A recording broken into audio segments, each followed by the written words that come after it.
So now it's the after this piece, we will hopefully it will take like 15 minutes. We will have a 10-minute break. So hang in there with us, and we will have a short break soon.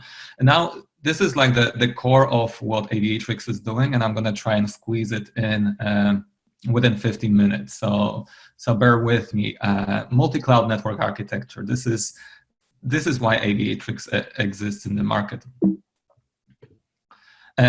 You've seen yourself that the spread of different terminology, different architectures, different limitations, different constructs in each of those clouds that we have touched on is big. I mean, everything is kind of similar, but it's different.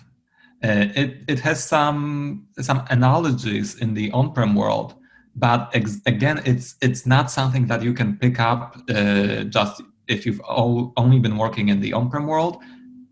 You will need some learning to go into the public cloud, and if you want to become an expert in each of the ones we support, and the popular ones, it will take some time. So that's one way of doing that. If you want to do a PhD in each and single cloud, yeah, great stuff. I'm sure you'll be well off. But we have a slightly different approach. What we define is like different eras in the cloud world. So I would say we've had Cloud 1.0 up till 2014. Early days of the public clouds, and people were not really knowing what they were doing. They were trying things out, making them work somehow, and without thinking the architecture through, without doing any automation, with the mindset of, okay, let's get it working, and we'll worry about all the rest later. Okay, and then came Cloud 2.0, probably last 5 to 6 years. People were more and more aware about the cloud deployments. They would go into one cloud of their choice. They would either do things manually if there were not too many things to do, or they would start automating, do some tooling around it. But again, when they realize that they may need to move to another cloud provider, they would need another set of tools, another set of automation. It wouldn't be as easy. And then today we are arriving at Cloud 3.0, where companies are realizing that public cloud is multi-cloud. You cannot just focus on one single cloud. You have to be ready. That's your strategic decision to be multi-cloud. Sooner or later, you will need it. So now we're talking about automating everything, having good visibility, having good control, all across the board, all across the popular clouds that you may go into. Sometimes when I have some more time, I do this analogy. Cloud 1.0 is like building a tree house out of wood. Okay, it's nice, it's quaint, you can make it work, but it's all manual work. And if you want to replicate it, it's the same work all over again. Cloud 2.0 is like building a modern house. Okay, you have some prefabricated elements, you can have some power tools help you with it. But then if you want to move to a brand new country, you will probably not take those tools with you. They may be different regulations, not allowing you to build the same way you did in your original country. So lots of limitations. And Cloud 3.0, that's what I see as the future. It's like 3D printed houses. And sorry for that analogy, but recently I have purchased myself a 3D printer for my flat, and I love it. So I guess this is just how the ideas come through. So Cloud 3.0, everything automated. And you need to think through the entire model. You need to have this architecture ready to start deploying. Otherwise, you cannot even start building. First, you need this model, this architecture, and only then you can start deploying. And this is exactly what Aviatrix sits. We have spoken about lots of challenges in the public cloud. So first of all, each of them is kind of different. Then we spoke about the go build mantra. You have to do everything on your own. And what Aviatrix believes, automate, orchestrate, and abstract, so that you have a single way of managing and building inside all of the clouds, fully automated. Each cloud would tell you they are the best cloud, and you will never need any cloud again. We know that's not true. We want to be multi-cloud ready. Each cloud is a black box. If something break on the networking side, you have no visibility into what's broken. You can just nicely send a support ticket and wait for the resolution. And you're just one of those people in line, and those enterprises in line trying to regain their services. We say, no, we want to be in control of our networking and security. We want to handle all of it on our own, because if something breaks, we won't have all the tools to fix it. And we want to have visibility and monitoring all the time. And trust. All the cloud vendors will tell you, okay, trust us, we're safe, we're secure. We know, like we've been talking about ExpressRoute and Direct Connect and Interconnect, none of them is encrypted. So is that really secure? What happens on the cloud backbone? Is this something you trust? If one VPC talks to another VPC, do you want that traffic to be encrypted or not? Do you trust the cloud provider or not? Do you have a zero trust model in your enterprise? We believe in zero trust model. We say encrypt everywhere, secure everywhere. And having all of that in mind, we came up with this cloud agnostic reference architecture, multi-cloud network architecture. And nobody has done it before in the world of the public clouds. You've had so many examples of those architectures on-prem, and Shazad was talking about it already. So just flagging it here. You had many examples. You could just copy and paste it in your enterprise. Easy. Nobody has done it in the public cloud yet. And without the architecture, you're just like a child in a sandbox. Okay, you're putting things together.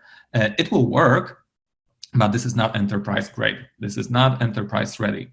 If you want your critical business to run on a good networking architecture, you want to build it having a big picture in mind with the right architecture. And this is the architecture that we are proposing. And as you will see later on through the presentation, you will see what challenges we are solving with this architecture.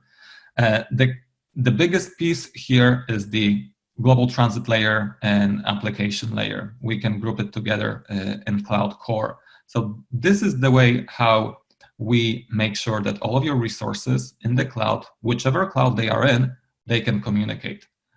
Then we have Cloud Access Layer. This is how we connect all of your external resources, extranet, public internet, ingress traffic, your partners, branches, data centers. This is where you would be terminating all of those, all of that connectivity.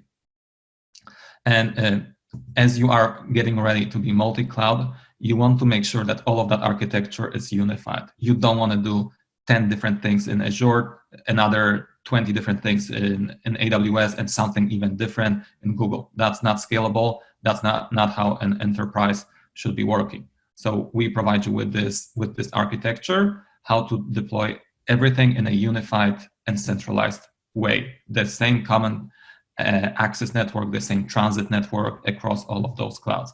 And then what spans across all of those layers is the security. As I told you before, zero trust, this is the model that we follow. We want to make sure your traffic is safe, regardless of whether you believe that the cloud backbone is secure or not. We just want to be double secure.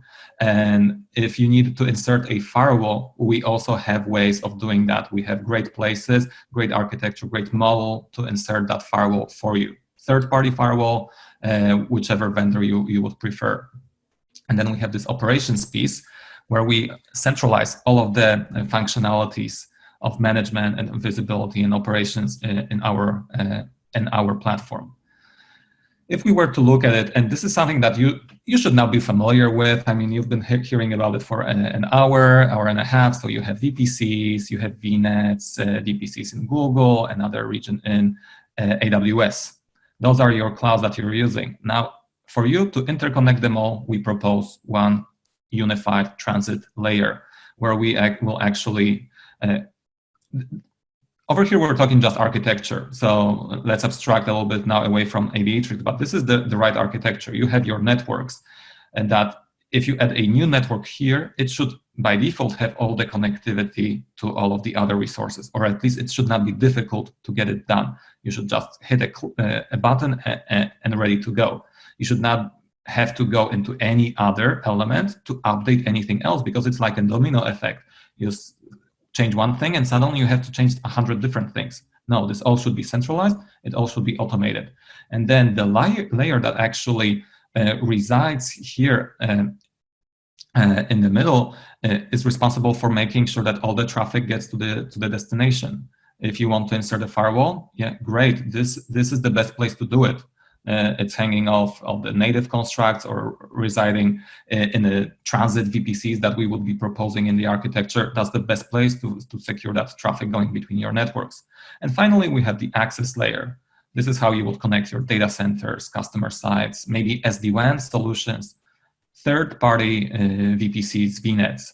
Lots of good options. We have thought this through. We have worked with many customers to come up with this design. And I'm pretty sure you have not thought about public cloud networking in those terms, but this is the right blueprint to follow. So we have already spoken about lots of things, and we will still keep on telling you more and more. But what I want you to realize and have really well burned in your brains is that transit network, this is the key element of your public cloud infrastructure. This has to be multi-cloud ready. Otherwise, sooner or later, you will run into challenges, into limitations. So transit network, this is what actually Aviatrix specializes in. But we want to make sure that whatever tools you will be using to build your networking, make sure transit network is super reliable, super secure, potentially encrypted everywhere. So this is the model we're proposing. You have the layer where you manage everything. It should be centralized. Even if you have 5 different clouds that you're using, there should be one place where you monitor all of them and you troubleshoot all of them. You need to have tools to verify the correctness of your network, that there are no offsets of the intended configuration of your networking. Thus, security all the way through, different ways of connecting to the cloud. But transit networking, this is the heart of the architecture that we're proposing.